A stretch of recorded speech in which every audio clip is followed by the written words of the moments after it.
Time to talk MMA as we always do on Fridays. We've got UFC 260 out in Las Vegas at the Apex. And of course, with Tim Finnegan, our Draftkings MMA contributor. I'm Adam Kaufman. Tim, how are you, man?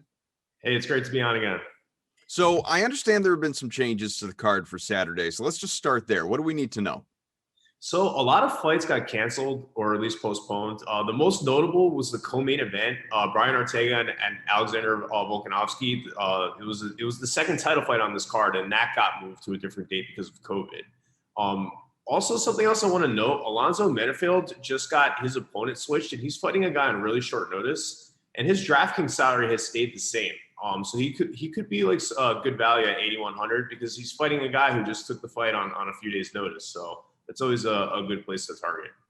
Let's begin here with, of course, daily fantasy and DraftKings. You go to the lobby there, and there's an MMA $600,000 260 special contest available. Whole lot of money going to first place, $150K. There are a few fighters priced at $9K or above. Who stands out to you?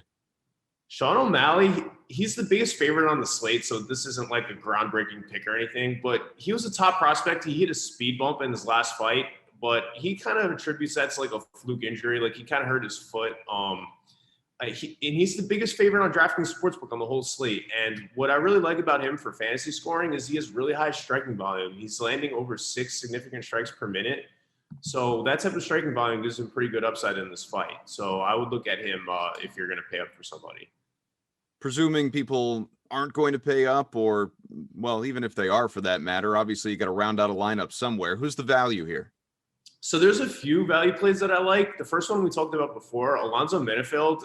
He's 8,100, and his salary didn't adjust despite him getting his opponent switched. And he's facing a guy on really short notice, and that's always a good thing because he's been preparing for this fight, and his opponent, he could gas out early.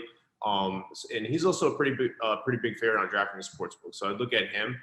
Also, Stipe Miocic at 7,800. He had such an incredible game plan against Francis Ngannou in his first fight, where he was just throwing all these feints, which had Ngannou swinging at air, and he gassed him out by the second round. And he registered a ton of control time, tons of takedowns. I would look at Stipe at 7,800 too, because he can score over 100 DraftKings fantasy points for sure. All right, so let's go on over to the DraftKings Sportsbook side of things, and we've got a bantamweight showdown here. Sean O'Malley minus 335 favorite against Thomas Almeida, and of course, O'Malley's coming off his first career loss. Do you expect him to rebound from that and, well, be justified as the favorite? Yeah, so O'Malley's the biggest favorite on DraftKings Sportsbook, and O'Malley thinks that his loss was a fluke. He injured his foot. If you watch the fight, and he's facing Thomas Almeida, who had eye surgery, and he's only had one fight in 3 years, so he hasn't really fought that much recently. And if you look at the striking metrics for this matchup, O'Malley has better striking metrics, and he's considered one of the top prospects in this weight class. So I would really expect him to rebound in this fight. Next up here, we've got the co-main event welterweight showdown, 38-year-old Tyron Woodley, and it's Vicente Luque on the other side. Now, Woodley's coming off 3 straight losses, said last week. Quitting is not an option. I've got to go out on top like I plan to. Are you going to take his word for it at a plus 200 underdog? So Woodley is on a 3-fight losing streak, but if you look at his competition, like he's had a really rough schedule. Like he's fought Kamaru Usman, Gilbert Burns, and Colby Covington in his last 3 fights, and those guys are at the top of his weight class. Like all three of the, like Usman's a champion, and Burns and Covington just fought for the title recently. So he is 0-3 in his last 3 fights, but it's been against elite competition. So that's something to note. Woodley has power, like he has thunder in his hands, but he's really passive, he just doesn't attack enough, which kind of frustrates a lot of fans. And if you look at this matchup, Luque absorbs a lot of strikes. He's taking about 6 significant strikes per minute, and Woodley hits really hard. So if Luque is absorbing a lot of strikes, it only takes 1 punch. So I think Woodley is a live underdog. I wouldn't pick him, but he does have a chance to win. Okay, one more for you, and that is the main event heavyweight bout between, of course, Stipe Miocic, who Has the favorite -130 Francis Ngannou on the other side. Ngannou, longest it's taken him to KO any of his last 4 opponents is just over a minute. Probably not the kind of guy you want to run into in a bad mood in a dark alley. What do you expect here? Is Miocic going to add to this unfortunate list?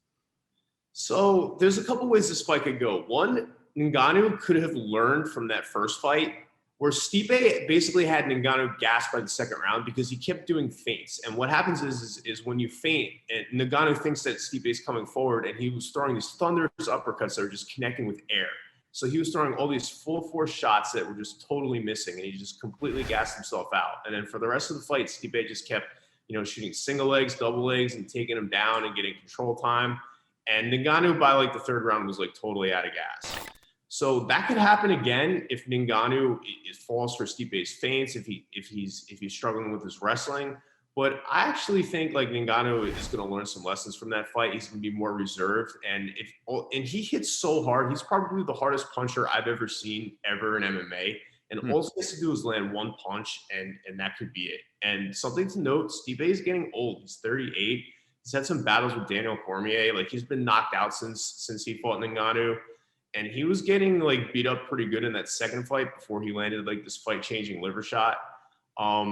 So Ngannou is the favorite on DraftKings Sportsbook, and with how hard he punches, I wouldn't be comfortable picking against him. So I think he's going to right the ship and beat Stipe this time around. I'm sore just thinking about it. Tim Finnegan, thanks, buddy. All right, have a great one.